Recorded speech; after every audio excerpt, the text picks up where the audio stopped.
సాయి భక్తులకు బాబా చరిత్ర గ్రంథాల్లో శ్రీమతి మేనేజర్గా పరిచయమైన భక్తురాలు శ్రీమతి తారాబాయి సదాశివ తాట్కడ్.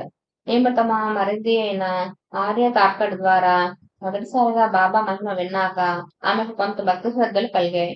ఒకప్పుడు వీరి పాప నళిని తాట్కడ్కు 15వ మాసంలో అకస్మాత్తుగా జబ్బు చేసింది. అప్పుడు ఆమె, బాబా నిజంగా నా మరిది చెప్పినంత గొప్పవారే అయితే నా బిడ్డ ఆరోగ్యం చక్కబడాలి. అదే జరిగితే మా కుటుంబం అంతా బిడ్డను తీసుకొని బాబా దర్శనానికి షిరిడీ వస్తాము అని మొక్కుకున్నది. త్వరలో బిడ్డ ఆరోగ్యం బాగా అయ్యింది. ఆ దంపతులు బిడ్డను తీసుకొని వెళ్లి బాబాను దర్శించారు. అప్పుడు ఆమె చూసిన సాయి సన్నిధి ప్రభావం గురించి ఇలా చెప్పింది. ఆ రోజుల్లో షిరిడీ గ్రామంలో వీధి దీపాలే ఉండేవి కావు. అక్కడ అప్పట్లో గ్రామ పంచాయతీయే లేదు. దానికి తోడు గ్రామంలో ఎక్కడ పట్టినా పాములు తిరుగుతుండేవి.